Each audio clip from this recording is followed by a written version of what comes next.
Stage Pass, Institute of Gaming. For more details, contact 7093965965965.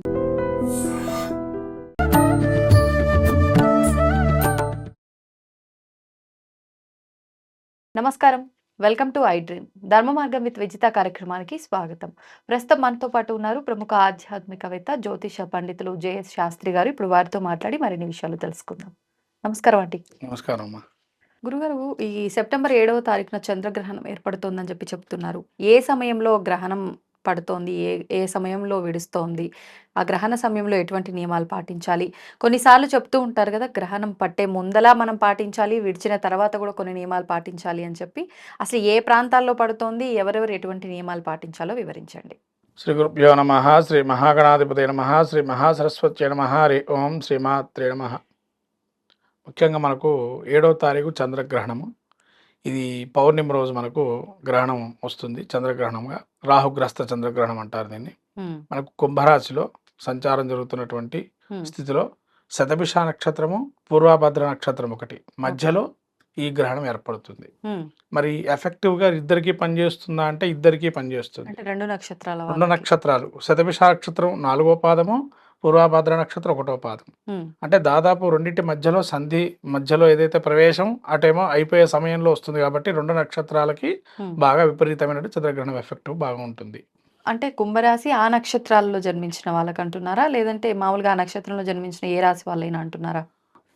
ఆ రాశి వారికి ఖచ్చితంగా ఉన్నట్టే. ఇంకా ధనిష్ట నక్షత్రం 3-4 పాదాలు, శతభిష నక్షత్రం 4 పాదాలు, తర్వాత పూర్వభద్ర నక్షత్రం 4 పాదాలు. ఇంకా ఎఫెక్టివ్గా వీళ్ళకి బాగా పనిచేస్తుంది ధనిష్ట నక్షత్రం కూడా. ఎందుకంటే అధిదేవత ప్రత్యదేవతలను ఉంటాయమ్మా ప్రతి నక్షత్రానికి కూడా. ఆ నక్షత్రాదులన్నిటి కూడా అంటే ధనిష్ట మొదలుకొని ఉత్తరాభాద్ర వరకు ఎఫెక్టివ్ ఏరియా అని చెప్పచ్చు. ఈ 4 నక్షత్రాలకి బాగా ఎఫెక్టివ్గా పనిచేస్తుంది చంద్రగ్రహణం అని. ఎవరికి పనిచేసిన తర్వాత కేంద్రాలు ఉంటాయి, కొన్ని కేంద్రాలు ఉన్నాయి. కేంద్రాలు అంటే కొన్ని రాసుల వారికి ఉంటాయి కేంద్రాలు. అంటే 1, 4, 7, 10 రాసుల వారికి సంబంధించి. మనం ఇక్కడ మన గ్రహణానికి వస్తే కనుక రాహుగ్రస్త చంద్రగ్రహణం రాత్రి 9 గంటల, కొంత పంచాంగంలోనేమో 58 రాశారు, కొన్ని పంచాంగంలో 46 రాశారు. ఏదున్నా మొత్తం మీద పావుదాకా 10 నుంచి ప్రారంభమైతే రాత్రి 1:26 వరకు ఉంది. అంటే దాదాపు చాలా పెద్దది, చాలా పెద్దది సంపూర్ణ చంద్రగ్రహణం ఇది. మొత్తం 3.5 గంటల సమయం ఉంటుంది. అయితే ఇటువంటి మహత్తరమైన పుణ్యకాలం కూడా చెప్పచ్చు. మంత్రోపదేశాలకు కానీ ఏదైనా మనం జపం చేసుకునే 10 రెట్లు ఫలితం వస్తుంది. గ్రహణ సమయంలో ఏదైనా మీరు ఒకసారి చేస్తే అది 10 రెట్ల ఫలితం వస్తుంది. ఇంకోటి, ఈ నక్షత్రాదుల వాళ్ళు ముఖ్యంగా ఇందాక చెప్పిన నక్షత్రాదుల వారు ఖచ్చితంగా బింబాన్ని చూడకూడదు, చంద్రబ్రహ్మ దర్శనం చేసుకోకూడదు. అయితే ఈ చంద్రగ్రహణము మనకు వచ్చే సమయం ఏదైతే చెప్పాం కాబట్టి ఆ సమయానికి ముందర అంటే 9:40కి మనం ప్రారంభమవుతున్నాగా స్నానం చేయాలి. పట్టు స్నానం, విడుపు స్నానం అనేది. విడుపు స్నానం 1:26 తర్వాత విడుపు స్నానం. మరి ఈ నక్షత్రం ఎఫెక్టివ్గా పనిచేసే వాళ్ళు ఎవరైతే ఉంటారో వాళ్ళు మళ్ళీ దానాది కార్యక్రమాలన్నీ కూడా నెక్స్ట్ రోజు మార్నింగ్ సూర్యోదయం తర్వాత చేసుకోవాలి. ఎందుకంటే ఆ రాత్రి సమయంలో ఎవరు ఇవ్వడం కుదరదు కాబట్టి నెక్స్ట్ మర్నాడు మనకు రాహుగ్రస్తంగా ఉంది కాబట్టి, రాహు సంబంధించిన గ్రహం కాబట్టి మినుములు, గుండ్లు కానీ మినుములు కానీ ఎట్లయినా ఇవ్వచ్చు. అంటే పొట్టు లేకుండా. ఇక్కడ ఉన్న విషయం ఏంటంటే పొట్టు లేని వాటికి తేడా ఏంటండి అంటే, ఏదైనా ఒక దానం ఇస్తే ఆ దానం వాళ్ళు తీసుకున్న వాళ్ళు దాన్ని వినియోగించుకోవాలి. మీరు ఇప్పుడు ఇచ్చే దానం ఒకప్పుడు కాలంలో అయితే ఇసురుకునేవారు బ్రాహ్మణులు. ఇసురుకునేవారు, పప్పుని విసురుకొని దానికి ఏదన్నా ఆహార పదార్థంగా చేసుకునేవాళ్ళు. ఇప్పుడు ఇసురుకునేటువంటి కెపాసిటీ ఎవరికి లేదు, ఓపికలు కూడా లేవు. పరిస్థితుల్లో లేవు ఇప్పుడు ఆ పరిస్థితిలో లేరు. ఎవరైనా రెడీమేడ్గా అన్ని పనులు అయిపోవాలనే పరిస్థితిలో ఉంది.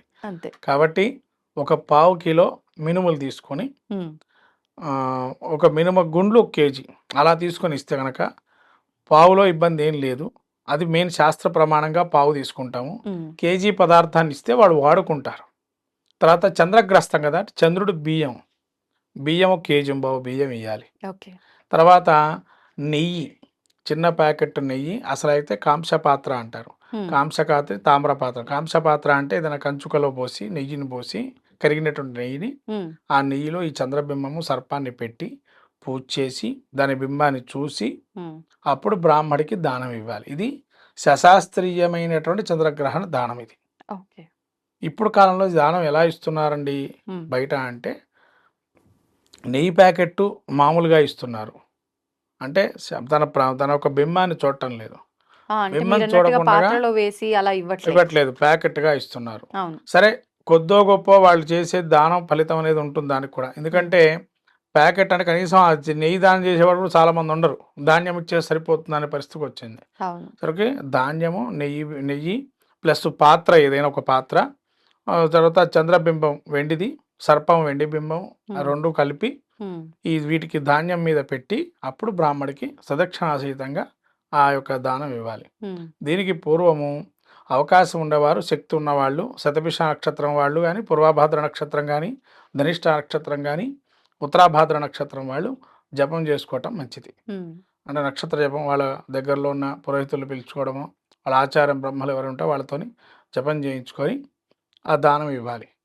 తర్వాత నెక్స్ట్ రోజు మీరు చెప్పినట్టుగా దానం ఎఫెక్ట్గా ఇంకా ఎక్కువ చేసుకునేవారు అయ్యండి. ఇది ఎఫెక్టివ్ ఎప్పటిదాకా ఉంటుంది అంటే మళ్ళీ గ్రహణం పట్టేదాకా ఎఫెక్ట్ ఉంటుంది. ఇది ఎప్పుడైనా ఒక గ్రహణం పడితేనమ్మా మళ్ళీ ఇంకో గ్రహణం వచ్చేదాకా ఎఫెక్టివ్, అంటే మళ్ళీ చంద్రగ్రహణం వచ్చేదాకా వాళ్ళ మీద ఎఫెక్టివ్గా పనిచేస్తుంది అని అర్థం. ఒక గ్రహణము సంవత్సరం వరకు ప్రభావం చూపిస్తుంది. అట్లాంటిది మళ్ళీ చంద్రగ్రహణం ఎప్పుడైతే వస్తుందో అప్పటి వరకు వాళ్ళ మీద ప్రభావం ఉంటుంది అని అర్థం. కాబట్టి ఇది మనకు భారతదేశం ఎలా అయినా పాజిటివ్ అయినా సరే నెగిటివ్ అయినా సరేనా? అంతేనమ్మా, పాజిటివ్ అయినా నెగిటివ్ అయినా రెండు విధాలుగా. ఇప్పుడు మనం ఏదైనా రెండు మంచి చెడు రెండు చూస్తాం కాబట్టి రెండు ఫలితం ఉంటుంది, అలానే ఉంటుంది. అయితే మధ్యలో ఎక్కడైనా మనకు అంతరిక్షంలో అయితే చంద్రగ్రహణం సూర్యగ్రహణం ఒకటే. ఎందుకంటే అంత భూచక్రం అంతా మనకు ఉండే ప్రపంచంలో కూడా సూర్యచంద్రులు ఒక దగ్గర సూర్యోదయం అయితే ఇంకో దగ్గర సూర్యాస్తమయం అవుతుంది. కాబట్టి ఇక్కడ ఏంటంటే ఎఫెక్టివ్గా ప్రపంచంలో అన్ని శక్తులకు కూడా ఆ విధంగా ఎఫెక్టివ్గా పనిచేస్తుంది. మనకు కూడా గ్రహణం ఎవరైతే నక్షత్రాలు ఉంటే వాళ్ళకు కూడా అదే పనిచేస్తుంది. అయితే నక్షత్రం ఈ జపం చేసుకుని వాళ్ళు శక్తి లేని వాళ్ళు ఏం చేయాలండి, మరి మామూలుగా ఉండే వాళ్ళు ఏం చేసుకోవాలి ఇంకా అంటే, మిగతా రాసుల వారికి కూడా ఉంటుంది కదా అంటే, వాళ్ళు శుభ్రంగా దుర్గా సప్తశ్లోకి పారాయణం కానీ, ఖడ్గమాల స్తోత్రం కానీ మంచిగా స్నానం చేసుకొని దేవుడి దగ్గర దీపారాధన లాంటివి ఏవి చేయకుండా చేయాలి. గమనించాల్సిన విషయం అందరూ కూడా ఏంటంటే ఇక్కడ దీపము ఎటువంటివి ఏవి అవసరం ఉండదు. కానీ అండి ఇప్పుడు సాయంకాలం దీపారాధన చేసే వాళ్ళు ఉంటారు, ఆ దీపం అలా వెలుగుతూ ఉంటుంది కదా, ఉంటే పర్వాలేదు. మళ్ళీ మీరు ప్రత్యేకంగా ఆ టైంలో దీపారాధన చేయవసరం లేదు. ఉంటే పర్వాలేదండి, దాన్ని మనం ఏదో ఆర్పడం ఇలాంటివి ఏం చేయకూడదు. అది ఉన్నంత సేపు ఉంటుంది, అందులో మళ్ళీ నూనె నెయ్యి ఏం పోయకుండా అట్లే ఉంచాలి అంతే. ఎప్పటి వరకు ఉంటే అంతవరకు ఉంచేసేసి స్తోత్ర పారాయణాలు, శక్తి ఉన్న వాళ్ళు లలితా సహస్రనామ స్తోత్రము, ఎందుకంటే విన్నా సరిపోతుంది, రాహుగ్రస్తం కదా, అందుకని అమ్మవారి శక్తి ఉపాసన చేస్తే మంచిది. ఇక్కడ రాహుగ్రస్తం అంటే అమ్మవారి శక్తి దుర్గాదేవి ఉపాసన బాగా పనికొస్తుంది. తర్వాత కాలభైరవాష్టకం, ఈ కాలభైరవాష్టకం దేనికండి ఇక్కడ అనంటే శని వక్రగమనంలో ఉన్నాడు మనకు. శని వక్రగమనంలో ఉన్నాడు కాబట్టి కుంభరాశి ఎఫెక్ట్గా బాగా పనిచేస్తుందని చెప్పడం. అందుకని కాలభైరవాష్టకం కానీ, విష్ణు సహస్రనామం కానీ, తర్వాత ఏమైనా మంత్రోపదేశాలు ఉంటే మంత్రోపదేశం జపం చేస్తూనే ఉండొచ్చు అట్లానే ఇబ్బంది లేకుండా. మీరు అన్నట్టు శ్లోకాలు ఎవరికైనా రాకపోతే, తెలుగు చదవడం రాకపోతే వినడం మంచిది. అట్లా వింటూ గనక స్తోత్రం చేసి సంఖ్య క్రమం పెట్టుకోండి.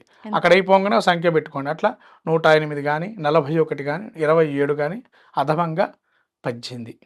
రాహు సంఖ్య 18 ఏది చేసినా కూడా, అంటే లలిత చేసినా, విష్ణు చేసినా, ఏం చేసినా, ఏ చేసినా, దుర్గా సప్తశ్లోకి చేసిన 18, 27, 54, 108 ఓకే, లేదా 64 మధ్యలో. అంటే 54, 64 దేనికండి అని అంటే అరమాల కదా అంటే అది అమ్మవారి యోగిని దేవత కాబట్టి 64 అలా అని చెప్పి చేసుకోవచ్చు. కాలభైరవాష్టకమైనా కూడా అంతే సంఖ్య, ఏదైనా సంఖ్య అంతే.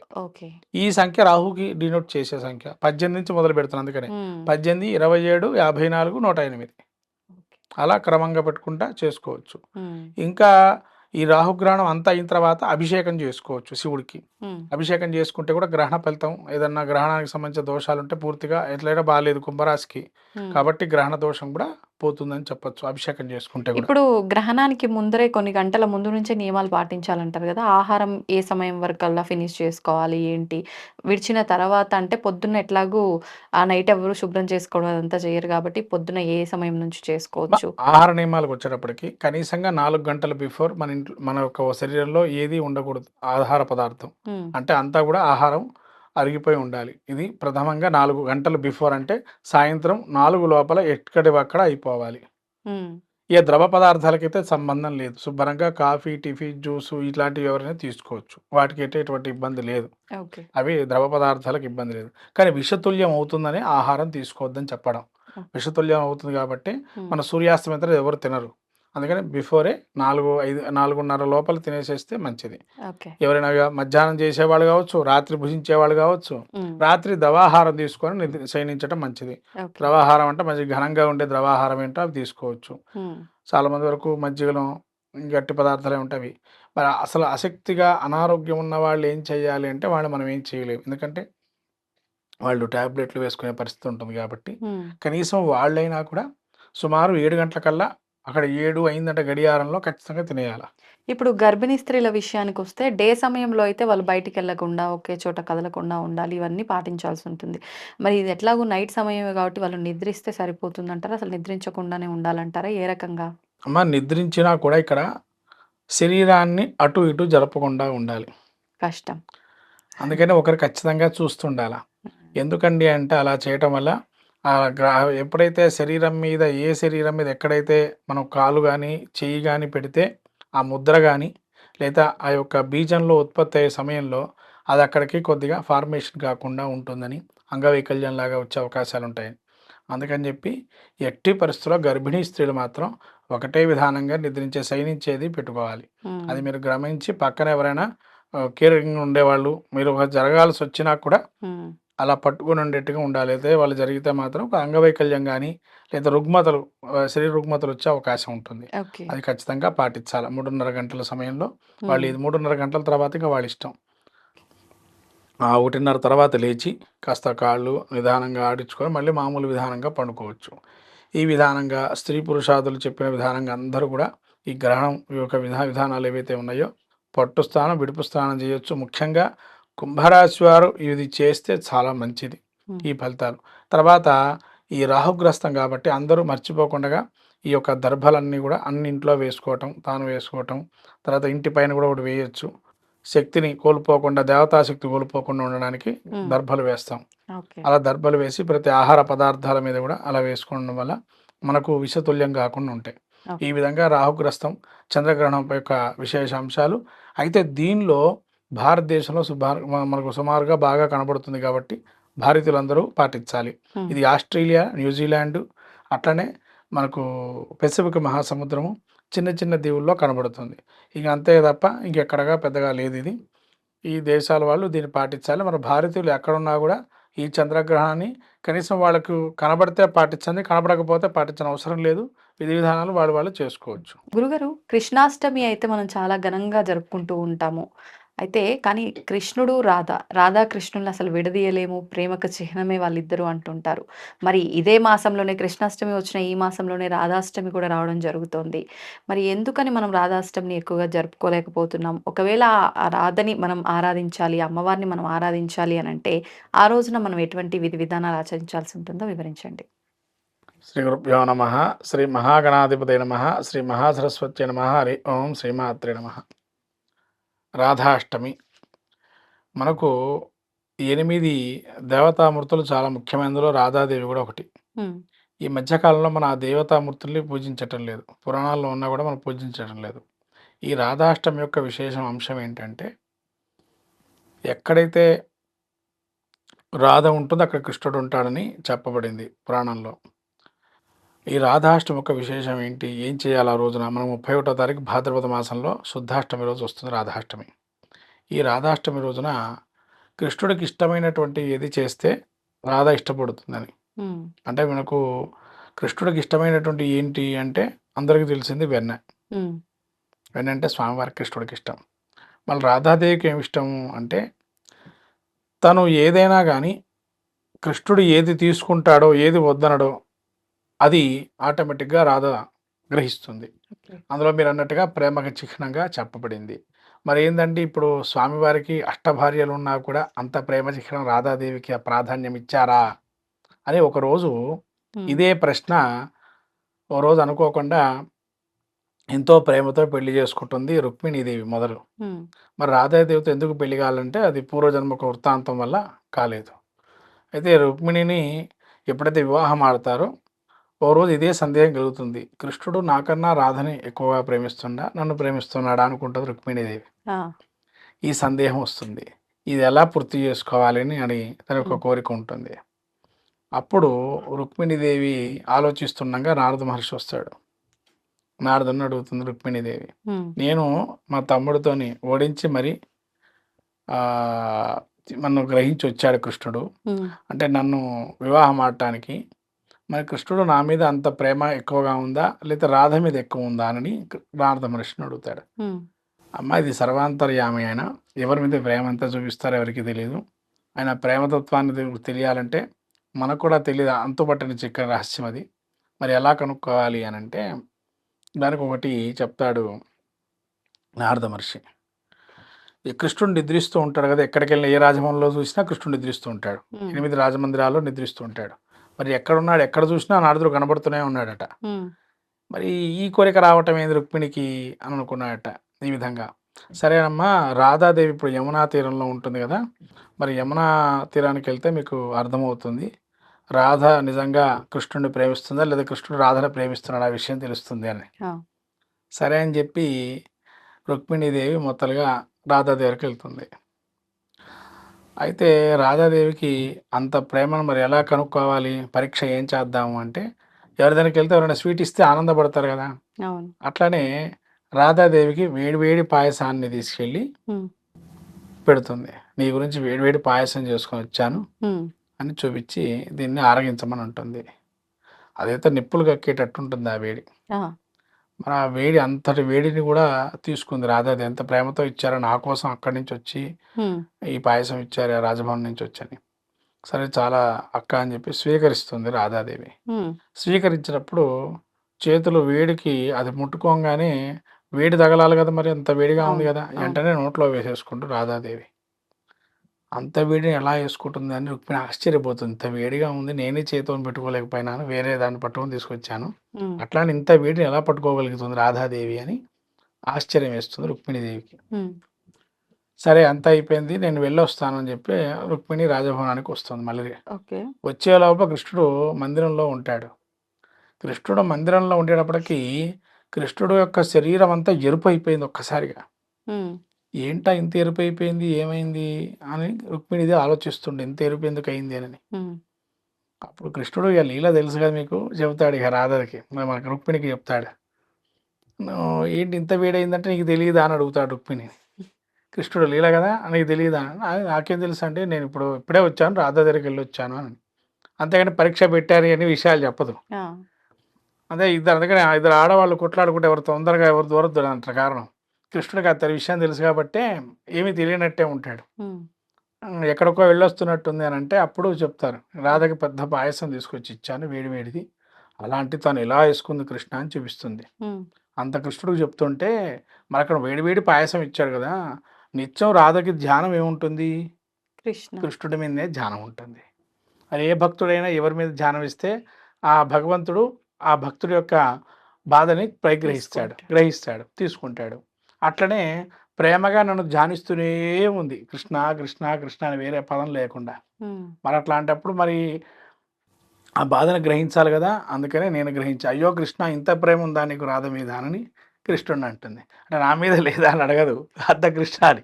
తర్వాత చెప్తాడు కృష్ణుడు. హ్మ్.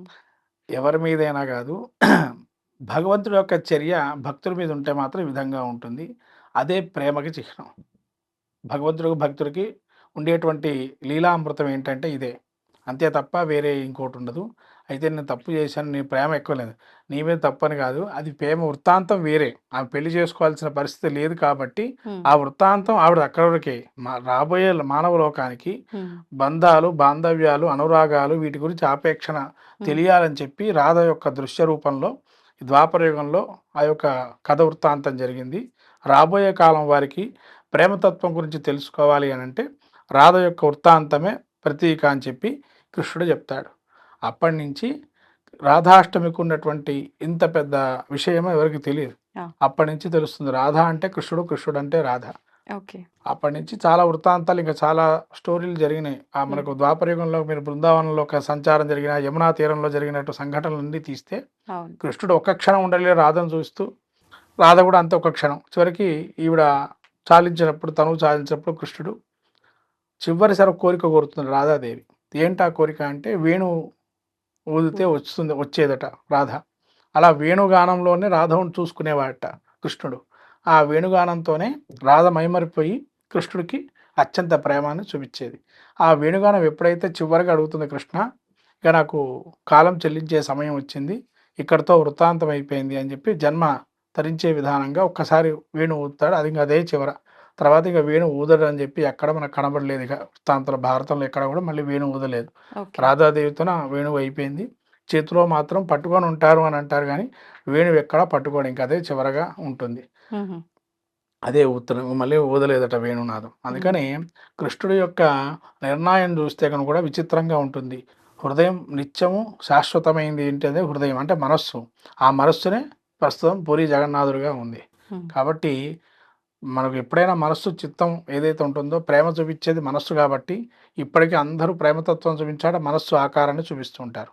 అందుకని ప్రత్యేక రాధాష్టమి ప్రతీక అంటే ప్రతి ఒక్కరి మనసును గెలుచుకోవటమే రాధాష్టమి యొక్క వృత్తాంతం. కాబట్టి ఎవరైతే ప్రేమగా ప్రతి ఒక్కరికి ఉపకారం చేస్తూ ఉంటారో ఆ అపకారం అనేది తలపెట్టకుండా ఉండాలి. ఉపకారం చేస్తుంటారో వాళ్ళకి ప్రేమ. అంటే రాధ యొక్క వృత్తాంతం తెలుసుకోవటం వల్ల ఏం కలుగుతుంది? ఈ వృత్తాంతం తెలుసుకోవటం వల్ల అంటే అందరికీ కృష్ణుడు ఏ విధంగా కురిపిస్తాడో వర్షాన్ని, ఒక మంచిదైనటువంటి శుభాశిస్సులు అది రాధ ద్వారా కురిపిస్తాడట. అంటే సకలమైన కార్యాలు సిద్ధిస్తాయని. ఈ విధంగా కృష్ణుడు యొక్క వృత్తాంతం తెలుసుకున్నవాడు కలియుగంలో కృష్ణుడు నామస్మరణ లేకుండా ఎవరైతే ఉంటారో వాడు మోక్షం కాదు కదా, విష్ణు పదం కూడా రాదని చెప్పబడింది పురాణాల్లో. కృష్ణుడు తెలుసుకోవాలి, అప్పుడే రాధ కూడా అనుగ్రహిస్తుంది. ఈ విధంగా రాధాకృష్ణుల యొక్క విశేష అంశమే రాధాష్టమి యొక్క ఉద్దేశం. ఈ రాధాష్టమి ఏ విధంగా చేసుకోవాలి అని అంటే కృష్ణుడి ప్రతిమకి అభిషేకం చేసుకోవటము, రాధాకృష్ణుల ఫోటోకి ఒక మాలగా మనం తులసి మాలను సమర్పించటము, కృష్ణుడికి ఇష్టమైన పదార్థాన్ని నైవేద్యంగా పెట్టడము, అది పరిగ్రహించడం వల్ల. అందుకనే ప్రతి ఒక్కరు రాధే రాధే అని చెప్పి ఒక పదాన్ని వాడుతూ ఉంటారు. ఎక్కడైతే రాధే వాడతారో అక్కడ కృష్ణుడు ఉంటాడని, ఎక్కడ కృష్ణ ఉంటే అక్కడ రాధే ఉంటుందని. అందుకే రాధాకృష్ణ యొక్క సంయోగము.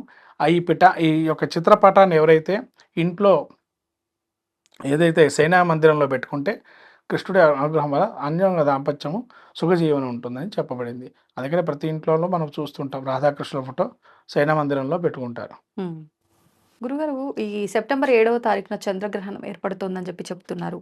ఏ సమయంలో గ్రహణం పడుతోంది? ఏ సమయంలో విడుస్తోంది? ఆ గ్రహణ సమయంలో ఎటువంటి నియమాలు పాటించాలి? కొన్నిసార్లు చెప్తూ ఉంటారు కదా, గ్రహణం పట్టే ముందలా మనం పాటించాలి, విడిచిన తర్వాత కూడా కొన్ని నియమాలు పాటించాలి అని చెప్పి. అసలు ఏ ప్రాంతాల్లో పడుతోంది, ఎవరెవరు ఎటువంటి నియమాలు పాటించాలో వివరించండి.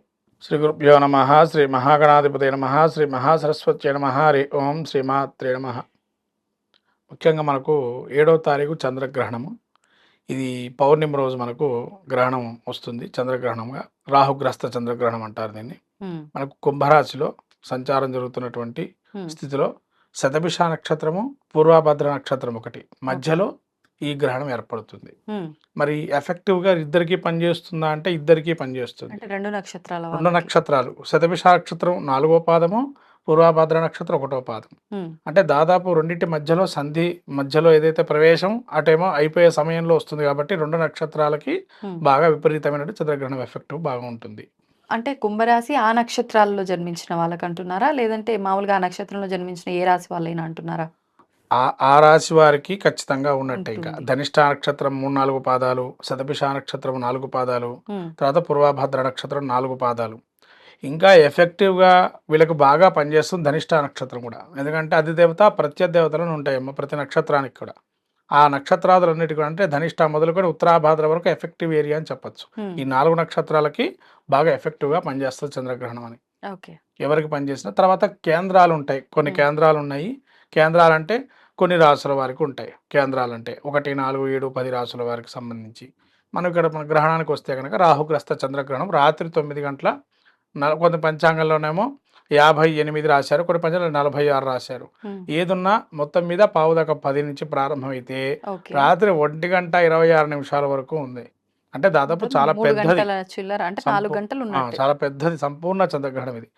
మొత్తం 3:30 గంటల సమయం ఉంటుంది. అయితే ఇటువంటి మహత్తరమైన పుణ్యకాలం కూడా చెప్పచ్చు.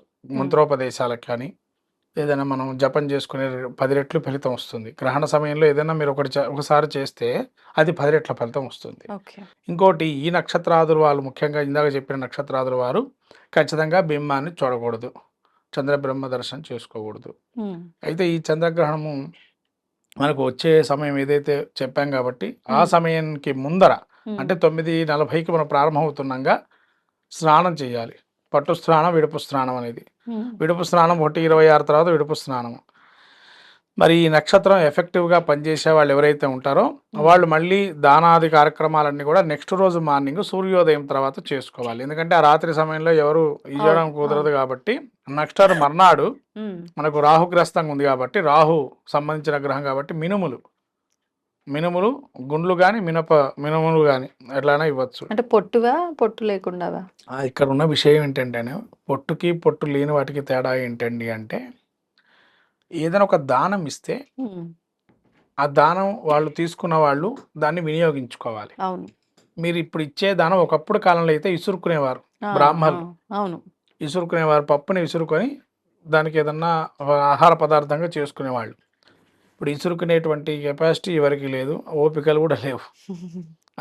పరిస్థితుల్లో లేవు ఇప్పుడు ఆ పరిస్థితిలో లేరు. ఎవరైనా రెడీమేడ్గా అన్ని పనులు అయిపోవాలనే పరిస్థితిలో ఉంది. అంతే. కాబట్టి ఒక 1/4 కిలో మినుములు తీసుకొని ఒక మినుమ గుండ్లు 1 కేజీ అలా తీసుకొని ఇస్తే కనుక పావులో ఇబ్బంది ఏం లేదు. అది మెయిన్ శాస్త్ర ప్రమాణంగా పావు తీసుకుంటాము. కేజీ పదార్థాన్ని ఇస్తే వాడు వాడుకుంటారు. తర్వాత చంద్రగ్రస్తం కదా, చంద్రుడు బియ్యం 1 కేజీ బియ్యం ఇవ్వాలి. తర్వాత నెయ్యి, చిన్న ప్యాకెట్ నెయ్యి, అసలు అయితే కాంసపాత్ర అంటారు. కాంసకాత్రి తామ్రపాత్ర. కాంసపాత్ర అంటే ఏదైనా కంచుకలో పోసి నెయ్యిని పోసి కరిగినటువంటి నెయ్యిని ఆ నెయ్యిలో ఈ చంద్రబింబము సర్పాన్ని పెట్టి పూజ చేసి దాని బింబాన్ని చూసి అప్పుడు బ్రాహ్మడికి దానం ఇవ్వాలి. ఇది శశాస్త్రీయమైనటువంటి చంద్రగ్రహణ దానం. ఇది ఇప్పుడు కాలంలో దానం ఎలా ఇస్తున్నారండి బయట అంటే నెయ్యి ప్యాకెట్టు మామూలుగా ఇస్తున్నారు. అంటే తన ఒక బింబాన్ని చూడటం లేదు, బింబం చూడకుండా ఇవ్వట్లేదు, ప్యాకెట్గా ఇస్తున్నారు. సరే కొద్దో గొప్ప వాళ్ళు చేసే దానం ఫలితం అనేది ఉంటుంది దానికి కూడా. ఎందుకంటే ప్యాకెట్ అంటే కనీసం నెయ్యి దానం చేసేవాడు కూడా చాలా మంది ఉండరు. ధాన్యం ఇచ్చే సరిపోతుంది అనే పరిస్థితికి వచ్చింది. సరికి ధాన్యము నెయ్యి ప్లస్ పాత్ర, ఏదైనా ఒక పాత్ర, తర్వాత చంద్రబింబం వెండిది, సర్పం వెండి బింబం, రెండు కలిపి వీటికి ధాన్యం మీద పెట్టి అప్పుడు బ్రాహ్మడికి సదక్షిణాసహితంగా ఆ యొక్క దానం ఇవ్వాలి. దీనికి పూర్వము అవకాశం ఉండేవారు, శక్తి ఉన్నవాళ్ళు, శతభిష నక్షత్రం వాళ్ళు కానీ, పూర్వభాద్ర నక్షత్రం కానీ, ధనిష్ట నక్షత్రం కానీ, ఉత్తరాభాద్ర నక్షత్రం వాళ్ళు జపం చేసుకోవటం మంచిది. అంటే నక్షత్ర జపం వాళ్ళ దగ్గరలో ఉన్న పురోహితులు పిలుచుకోవడము, వాళ్ళ ఆచార్యం బ్రహ్మలు ఎవరు ఉంటే వాళ్ళతోని జపం చేయించుకొని ఆ దానం ఇవ్వాలి. తర్వాత నెక్స్ట్ రోజు మీరు చెప్పినట్టుగా దానం ఎఫెక్ట్గా ఇంకా ఎక్కువ చేసుకునేవారు అయ్యండి. ఇది ఎఫెక్టివ్ ఎప్పటిదాకా ఉంటుంది అంటే మళ్ళీ గ్రహణం పట్టేదాకా ఎఫెక్ట్ ఉంటుంది. ఇది ఎప్పుడైనా ఒక గ్రహణం పడితేనమ్మా మళ్ళీ ఇంకో గ్రహణం వచ్చేదాకా ఎఫెక్టివ్, అంటే మళ్ళీ చంద్రగ్రహణం వచ్చేదాకా వాళ్ళ మీద ఎఫెక్టివ్గా పనిచేస్తుంది అని అర్థం. ఒక గ్రహణము సంవత్సరం వరకు ప్రభావం చూపిస్తుంది. అట్లాంటిది మళ్ళీ చంద్రగ్రహణం ఎప్పుడైతే వస్తుందో అప్పటి వరకు వాళ్ళ మీద ప్రభావం ఉంటుంది అని అర్థం. కాబట్టి ఇది మనకు భారతదేశం ఎలా అయినా పాజిటివ్ అయినా సరే నెగిటివ్ అయినా సరేనా అంతేనమ్మా. పాజిటివ్ అయినా నెగిటివ్ అయినా రెండు విధాలుగా. ఇప్పుడు మనం ఏదైనా రెండు మంచి చెడు రెండు చూస్తాం కాబట్టి రెండు ఫలితం ఉంటుంది, అలానే ఉంటుంది. అయితే మధ్యలో ఎక్కడైనా మనకు అంతరిక్షంలో అయితే చంద్రగ్రహం సూర్యగ్రహం ఒకటే. ఎందుకంటే అంత భూచక్రం అంతా మనకు ఉండే ప్రపంచంలో కూడా సూర్యచంద్రులు ఒక దగ్గర సూర్యోదయం అయితే ఇంకో దగ్గర సూర్యాస్తమయం అవుతుంది. కాబట్టి ఇక్కడ ఏంటంటే ఎఫెక్టివ్గా ప్రపంచంలో అన్ని దేశాలకు కూడా ఆ విధంగా ఎఫెక్టివ్గా పనిచేస్తుంది. మనకు కూడా గ్రహణం ఎవరైతే నక్షత్రాలు ఉంటే వాళ్ళకు కూడా అదే పనిచేస్తుంది. అయితే నక్షత్రం ఈ జపం చేసుకుని వాళ్ళు శక్తి లేని వాళ్ళు ఏం చేయాలండి, మరి మామూలుగా ఉండే వాళ్ళు ఏం చేసుకోవాలి ఇంకా అంటే మిగతా రాసుల వారికి కూడా ఉంటుంది కదా అంటే వాళ్ళు శుభ్రంగా దుర్గా సప్తశ్లోకి పారాయణం కానీ, ఖడ్గమాల స్తోత్రం కానీ మంచిగా స్నానం చేసుకొని దేవుడి దగ్గర దీపారాధన లాంటివి ఏవి చేయకుండా చేయాలి. గమనించాల్సిన విషయం అందరూ కూడా ఏంటంటే ఇక్కడ దీపము ఎటువంటివి ఏవి అవసరం ఉండదు. కానీ అండి ఇప్పుడు సాయంకాలం దీపారాధన చేసే వాళ్ళు ఉంటారు, ఆ దీపం అలా వెలుగుతూ ఉంటుంది కదా, ఉంటే పర్వాలేదు. మళ్ళీ మీరు ప్రత్యేకంగా ఆ టైంలో దీపారాధన చేయవసరం లేదు. ఉంటే పర్వాలేదండి. దాన్ని మనం ఏదో ఆర్పడం ఇలాంటివి ఏం చేయకూడదు. అది ఉన్నంతసేపు ఉంటుంది. అందులో మళ్ళీ నూనె నెయ్యి ఏం పోయకుండా అట్లే ఉంచాలి అంతే. ఎప్పటి వరకు ఉంటే అంతవరకు. ఉంచేసేసి స్తోత్ర పారాయణాలు శక్తి ఉన్న వాళ్ళు లలితా సహస్రనామ స్తోత్రము, ఎందుకంటే పారాయణమైనా విన్నా సరిపోతుందంట. విన్నా సరిపోతుంది, రాహుగ్రస్తం కదా, అవును. అందుకని అమ్మవారి శక్తి ఉపాసన చేస్తే మంచిది. ఓకే. ఇక్కడ రాహుగ్రస్తం అంటే అమ్మవారి శక్తి దుర్గాదేవి ఉపాసన బాగా పనికొస్తుంది. తర్వాత కాలభైరవ అష్టకం. హ్మ్. ఈ కాలభైరవ అష్టకం దేనికండి ఇక్కడ అనంటే శని వక్రగమనంలో ఉన్నాడు మనకు. అవును. శని వక్రగమనంలో ఉన్నాడు కాబట్టి కుంభరాశి ఎఫెక్ట్గా బాగా పనిచేస్తుందని చెప్పడం. అందుకని కాలభైరవ అష్టకం కానీ, విష్ణు సహస్రనామం కానీ, తర్వాత 2 మంత్రోపదేశాలు ఉంటే మంత్రోపదేశం జపం చేస్తూనే ఉండొచ్చు అట్లానే ఓకే. ఇబ్బంది లేకుండా. హ్మ్. మీరు అన్నట్టు శ్లోకాలు ఎవరికైనా రాకపోతే, తెలుగు చదవడం రాకపోతే వినడం మంచిది. అట్లా వింటూ గనక స్తోత్రం చేసి హ్మ్. సంఖ్య క్రమం పెట్టుకోండి. ఎంత? అక్కడ అయిపోగానే సంఖ్య పెట్టుకోండి. అట్లా 108 కానీ, 41 కానీ, 27 కానీ, అధమంగా 18. రాహు సంఖ్య 18 ఏది కాబట్టి చేసినా కూడా అంటే లలిత చేసినా, విష్ణు చేసినా, ఏం చేసినానా ఏ చేసినా దుర్గా సప్తశతి. సప్తశ్లోకి చేసిన 18, 27, 54, 108 ఓకే. లేదా 64 మధ్యలో అంటే 54, 64 దేనికండి అని అంటే అరమాల కదా కదా అంటే హ్మ్. అది అమ్మవారి యోగిని దేవత కాబట్టి 64 అలా అని చెప్పి చేసుకోవచ్చు. కాలభైరవ అష్టకమైనా కూడా అంతే సంఖ్య. ఏదైనా సంఖ్య అంతే. ఓకే. ఈ సంఖ్య రాహుకి డినోట్ చేసే సంఖ్య 18 నుంచి మొదలు పెడుతున్నాను, అందుకనే హ్మ్. 18, 27, 54, 108 ఓకే. అలా క్రమంగా పెట్టుకుంటా చేసుకోవచ్చు. హ్మ్. ఇంకా ఈ రాహుగ్రహణం అంతా అయిన తర్వాత అభిషేకం చేసుకోవచ్చు శివుడికి. హ్మ్. అభిషేకం చేసుకుంటే కూడా గ్రహణ ఫలితం ఏదన్నా గ్రహణానికి సంబంధించిన దోషాలు ఉంటే పూర్తిగా ఎట్లయినా బాగాలేదు కుంభరాశికి, హ్మ్. కాబట్టి గ్రహణ దోషం కూడా పోతుందని చెప్పొచ్చు అభిషేకం చేసుకుంటే కూడా. ఇప్పుడు గ్రహణానికి ముందరే కొన్ని గంటల ముందు నుంచే నియమాలు పాటించాలంటారు కదా! ఆహారం ఏ సమయం వరకల్లా ఫినిష్ చేసుకోవాలి ఏంటి? విడిచిన తర్వాత అంటే పొద్దున్న ఎట్లాగూ ఆ నైట్ ఎవరు శుభ్రం చేసుకోవడం అదంతా చేయరు కాబట్టి పొద్దున ఏ సమయం నుంచి చేసుకోవచ్చు? ఆహార నియమాలకు వచ్చేటప్పటికి కనీసంగా 4 గంటల బిఫోర్ మన ఇంట్లో మన యొక్క శరీరంలో ఏది ఉండకూడదు ఆహార పదార్థం. హ్మ్. అంటే అంతా కూడా ఆహారం అరిగిపోయి ఉండాలి. ఇది ప్రథమంగా 4 గంటలు బిఫోర్ అంటే సాయంత్రం 4 లోపల ఎక్కడివక్కడ అయిపోవాలి. హ్మ్. ఏ ద్రవ పదార్థాలకైతే సంబంధం లేదు. శుభ్రంగా కాఫీ, టిఫీ, జ్యూసు ఇట్లాంటివి ఎవరైనా తీసుకోవచ్చు. వాటికైతే ఎటువంటి ఇబ్బంది లేదు. ఓకే. అవి ద్రవ పదార్థాలకు ఇబ్బంది లేదు. కానీ విషతుల్యం అవుతుందని ఆహారం తీసుకోవద్దని చెప్పడం. ఓకే. విషతుల్యం అవుతుంది కాబట్టి హ్మ్. మన సూర్యాస్తమయం తర్వాత ఎవరు తినరు. అందుకని బిఫోరే 4:30 లోపల తినేసేస్తే మంచిది. ఓకే. ఎవరైనా మధ్యాహ్నం చేసేవాళ్ళు కావచ్చు, రాత్రి భుజించేవాళ్ళు కావచ్చు, హ్మ్. రాత్రి ద్రవాహారం తీసుకొని శయనించడం మంచిది. ఓకే. ద్రవాహారం అంటే మంచి ఘనంగా ఉండే ద్రవాహారం ఏంటో అవి తీసుకోవచ్చు. హ్మ్. చాలామంది వరకు మజ్జిగలో గట్టి పదార్థాలే ఉంటాయి. మరి అసలు ఆసక్తిగా అనారోగ్యం ఉన్న వాళ్ళు ఏం చేయాలి అంటే వాళ్ళు మనం ఏం చేయలేము. ఎందుకంటే వాళ్ళు టాబ్లెట్లు వేసుకునే పరిస్థితి ఉంటుంది కాబట్టి హ్మ్. కనీసం వాళ్ళైనా కూడా సుమారు 7 గంటలకల్లా అక్కడ 7 అయిందంటే గడియారంలో ఖచ్చితంగా తినేయాలి. ఇప్పుడు గర్భిణీ స్త్రీల విషయానికొస్తే డే సమయంలో అయితే వాళ్ళు బయటికెళ్ళకుండా, ఒకే చోట కదలకుండా ఉండాలి. ఇవన్నీ పాటించాల్సుంటుంది. మరి ఇది ఎట్లాగో నైట్ సమయమే కాబట్టి వాళ్ళు నిద్రిస్తే సరిపోతుందంటారా? అసలు నిద్రించకుండానే ఉండాలంటారా? ఏ రకంగా? అమ్మ నిద్రించినా కూడా ఇక్కడ శరీరాన్ని అటు ఇటు జరపకుండా ఉండాలి. కష్టం. అందుకని ఒకరు ఖచ్చితంగా చూస్తుండాల. ఎందుకండి అంటే అలా చేయటం వల్ల ఎప్పుడైతే శరీరం మీద ఎక్కడైతే మనం కాలు కానీ చెయ్యి కానీ పెడితే ఆ ముద్ర కానీ లేదా ఆ యొక్క బీజంలో ఉత్పత్తి అయ్యే సమయంలో అది అక్కడికి కొద్దిగా ఫార్మేషన్ కాకుండా ఉంటుందని, అంగవైకల్యంలాగా వచ్చే అవకాశాలు ఉంటాయి. అందుకని చెప్పి ఎట్టి పరిస్థితుల్లో గర్భిణీ స్త్రీలు మాత్రం ఒకటే విధానంగా శయనించేది పెట్టుకోవాలి. హ్మ్. అది మీరు గమనించి పక్కన ఎవరైనా కేరింగ్ ఉండేవాళ్ళు మీరు జరగాల్సి వచ్చినా కూడా హ్మ్. అలా పట్టుకొని ఉండేట్టుగా ఉండాలి. అయితే వాళ్ళు జరిగితే మాత్రం ఒక అంగవైకల్యం కానీ లేదా శరీర రుగ్మతలు వచ్చే అవకాశం ఉంటుంది. ఓకే. అది ఖచ్చితంగా పాటించాలి. 3:30 గంటల సమయంలో వాళ్ళు హ్మ్. ఇది 3:30 గంటల తర్వాత ఇంకా వాళ్ళ ఇష్టం. 1:30 తర్వాత లేచి కాస్త కాళ్ళు నిదానంగా ఆడించుకొని మళ్ళీ మామూలు విధానంగా పండుకోవచ్చు. ఈ విధానంగా స్త్రీ పురుషాదులు చెప్పిన విధానంగా అందరూ కూడా ఈ గ్రహణం ఈ యొక్క విధానాలు ఏవైతే ఉన్నాయో పట్టు స్నానం, విడుపు స్నానం చేయొచ్చు. ముఖ్యంగా కుంభరాశి వారు ఇది చేస్తే చాలా మంచిది హ్మ్. ఈ ఫలితాలు. తర్వాత ఈ రాహుగ్రస్తం కాబట్టి అందరూ మర్చిపోకుండా ఈ యొక్క దర్భలన్నీ కూడా అన్నింట్లో వేసుకోవటం, తాను వేసుకోవటం, తర్వాత ఇంటి పైన కూడా ఒకటి వేయొచ్చు. శక్తిని కోల్పోకుండా, దేవతాశక్తి కోల్పోకుండా ఉండడానికి హ్మ్. దర్భలు వేస్తాం. ఓకే. అలా దర్భలు వేసి ప్రతి ఆహార పదార్థాల మీద కూడా అలా వేసుకోవడం వల్ల మనకు విషతుల్యం కాకుండా ఉంటాయి. ఓకే. ఈ విధంగా రాహుగ్రస్తం, చంద్రగ్రహణం యొక్క విశేషాంశాలు. అయితే దీనిలో భారతదేశంలో మనకు సుమారుగా బాగా కనబడుతుంది కాబట్టి భారతీయులందరూ పాటించాలి. హ్మ్. ఇది ఆస్ట్రేలియా, న్యూజిలాండ్ అట్లనే మనకు పెసిఫిక్ మహాసముద్రము, చిన్న చిన్న దీవుల్లో కనబడుతుంది. ఇక అంతే తప్ప ఇంకెక్కడగా పెద్దగా లేదు ఇది. ఈ దేశాల వాళ్ళు దీన్ని పాటించాలి. మన భారతీయులు ఎక్కడున్నా కూడా ఈ చంద్రగ్రహణాన్ని కనీసం వాళ్ళకు కనబడితే పాటించండి, కనబడకపోతే పాటించని అవసరం లేదు. విధి విధానాలు వాళ్ళు చేసుకోవచ్చు. ఓకే, ధన్యవాదాలండి. నమస్కారం. And for more videos, Please subscribe to iDream. Please subscribe to iDream. Please subscribe iDream. And please subscribe to iDream. For more videos, subscribe to iDream. please like, share, and subscribe to the channel. Congratulations, iDream. Subscribe to iDream. Subscribe to iDream. So subscribe to iDream Media.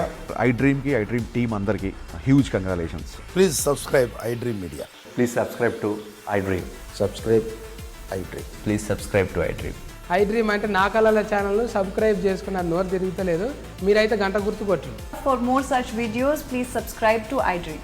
Subscribe to iDream. Please subscribe to iDream. Please subscribe iDream Media. Please do subscribe to iDream. Please subscribe to iDream Media. For best entertainment and information, please subscribe iDream. And don't forget to subscribe to iDream.